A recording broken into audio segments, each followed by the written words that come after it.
In the minds of the biblical writers, there are two prophets who loom larger than any others: Moses and Elijah.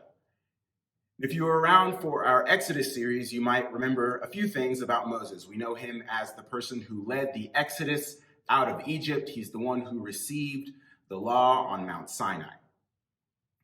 Elijah is most well known mostly for just doing really cool stuff, like raising the dead and ascending to heaven in a chariot of fire levels of cool. And when we meet Elijah in this story, he has just kicked the collective ass of the cult of Baal. And when I say cult, I don't mean it in the popular sense of crazy dudes living in the mountains with long hair. This is just a way of referring to groups of people in the ancient world who devoted their lives to the worship of a particular god. And Elijah has just come back with a confrontation, or from a confrontation, with 450 prophets of Baal. Baal is a storm god from the ancient world who has a pretty big following. And the whole thing was a showdown to see whose god was real, theirs or Elijah's. And to make a long story short, Elijah runs away with it. He completely humiliates these prophets and, by extension, anyone who worships Baal. And to take it one step further, he even has all of the prophets put to death. Now, why does this matter? The king of Israel, Ahab, is married to a woman named Jezebel. And Jezebel comes from a kingdom of Baal worshipers. She herself is a Baal worshiper. So Elijah's humiliation of Baal on Mount Carmel strikes quite the nerve in the royal palace. Now, this would be a problem under normal circumstances. You know, it's never a good idea to humiliate the king and queen.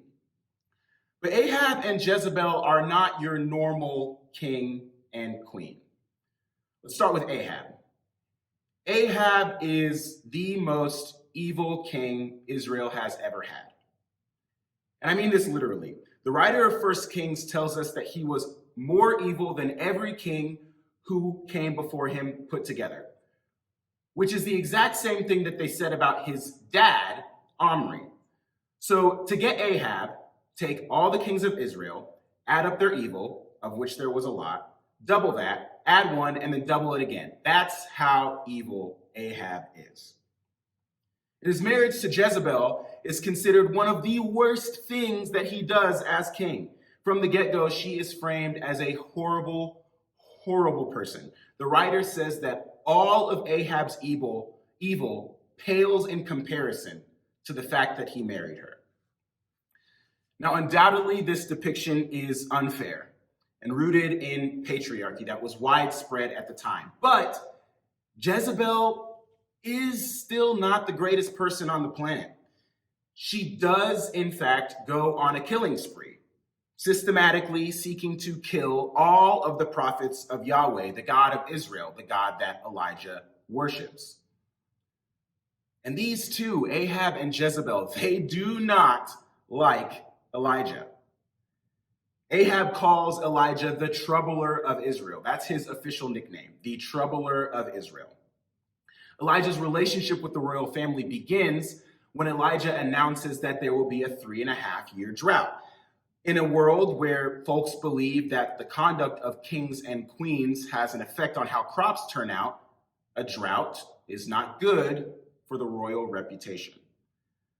And then right after the drought ends, we get the showdown on Mount Carmel, where Elijah just piles on the humiliation even further. Elijah has been in conflict with them for years, and this just takes it one step further. So when Ahab tells Jezebel what happened, and Jezebel says, "Hey, Elijah, I'm going to kill you," it's no surprise that Elijah takes that seriously and really wants to get out of there. Because she's just spent quite a bit of time demonstrating that if she wants to kill him, she can, in fact, kill him. And so Elijah runs, and he runs far. The text says that he runs all the way to Beersheba, which is about 100 miles from where he starts. And Elijah goes there because it's the closest country, the closest place that he can go that's not located in Israel. Beersheba is in Judah, which is technically outside of Jezebel's jurisdiction. So if he goes there, she can't get to him. And he's making this journey on foot. At best, 100 miles on foot is a 4-day journey if he walks all day and pauses to sleep at night. So in terms of geography, he's safe. He's in the land where Jezebel doesn't rule. And in terms of time, he is safe. Because Jezebel's death threat was supposed to be fulfilled in 1 day, and he's gone on a 4-day journey. But even when he gets there, 4 days away, 100 miles away, even when he is completely safe, he goes another full day's journey into the wilderness. Elijah is really, really, really scared. And as the story goes, he's really, really tired. He's tired of running. He's tired of the confrontation. He's tired of living in fear. And so he plops down under the tree and asks God to take his life. It is enough now, O Lord. Take away my life, for I am no better than my ancestors. We've been on a long journey over the past several weeks and months. And there's no need to rehash all the steps on that journey because you and I, we've been walking it. So we know what we've been doing. We know what we've been carrying for these past few weeks and months. And you might not be where Elijah is in this story, ready to pack it all in. But many of us find ourselves looking ahead to the next 4 weeks or so and wondering where we will find the energy to make it through. And I know this because I've heard it from several of you. You're having that Elijah moment of sitting down under the metaphorical tree and shouting up at the sky, "This is enough." And the truth is, it is enough. You're not crazy. You're not weak. What you are carrying, what we are all carrying right now, it's enough. And if you're feeling tired or frustrated, you have a right to feel tired or frustrated. But I think sometimes in the back of our minds, we start to feel guilty when these feelings come up. Like we feel like we should be stronger. We should be more resilient. I know that's true for me in my own life. And sometimes that means I even project those feelings onto others. You might be more empathetic than I am, but I know that when I've read this story in the past, I've often thought to myself, Elijah, bro, get it together. Suck it up. Keep going. You're a super prophet. You just kicked ass on Mount Carmel. You don't have time to be whining under a tree. Even though I know what Elijah has been going through, even though I know how hard his journey has been, I still see this scene in my mind and think to myself that Elijah is like some overdramatic kid reacting when their parent tells them to clean their room. And so I think it's important that we take note of the fact that in this story, Elijah is not once rebuked for his feelings. The angel of the Lord comes, and the angel of the Lord is sort of a stand-in for God's self. The angel of the Lord comes and brings him a cake baked on hot stones in a jar of water, wakes him up with a gentle touch, and implores him to take and eat.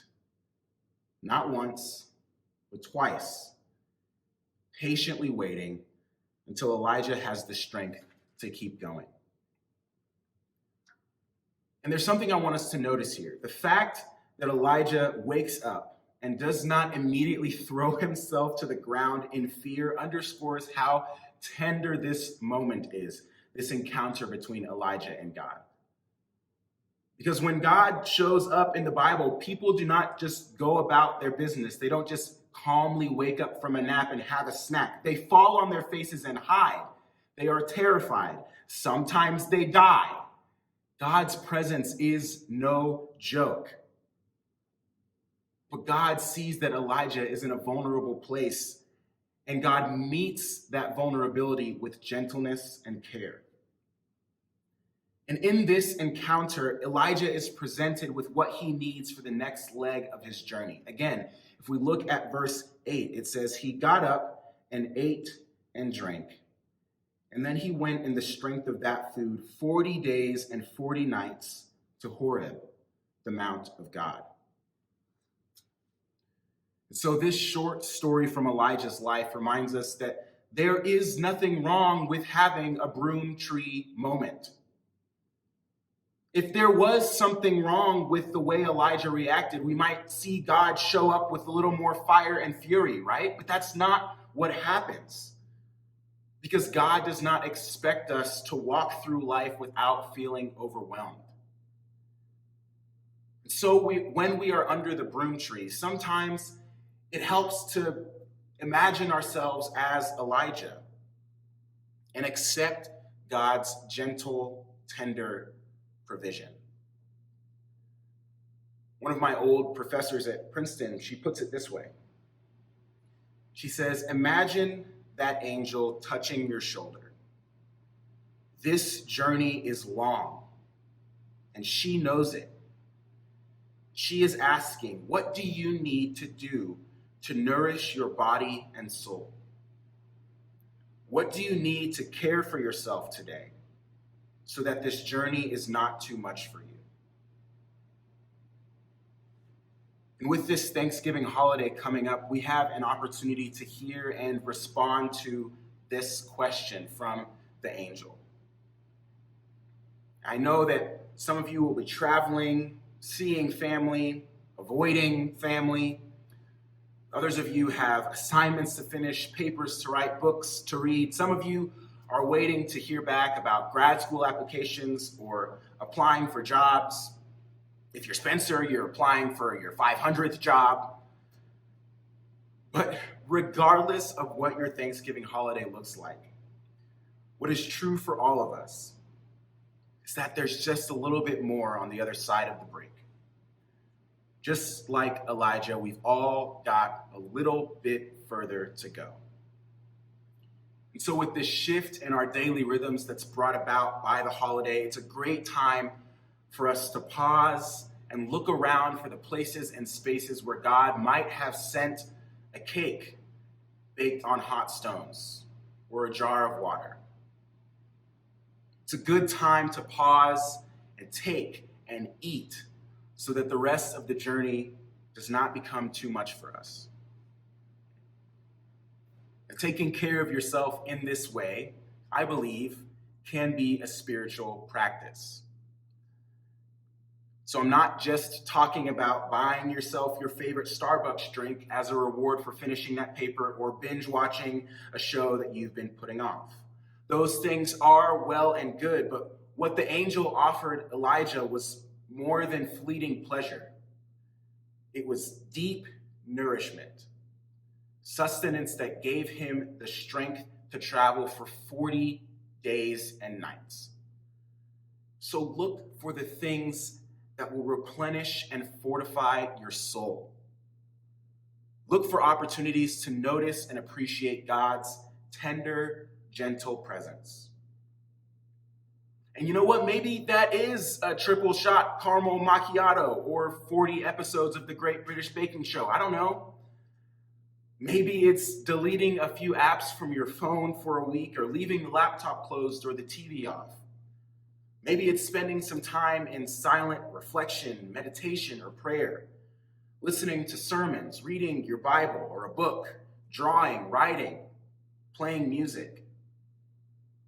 Whatever it is, I pray that it gives you the strength you need to keep moving forward. And may it also draw you into an encounter with a God who loves you and wants to accompany you on the rest of this journey. Amen.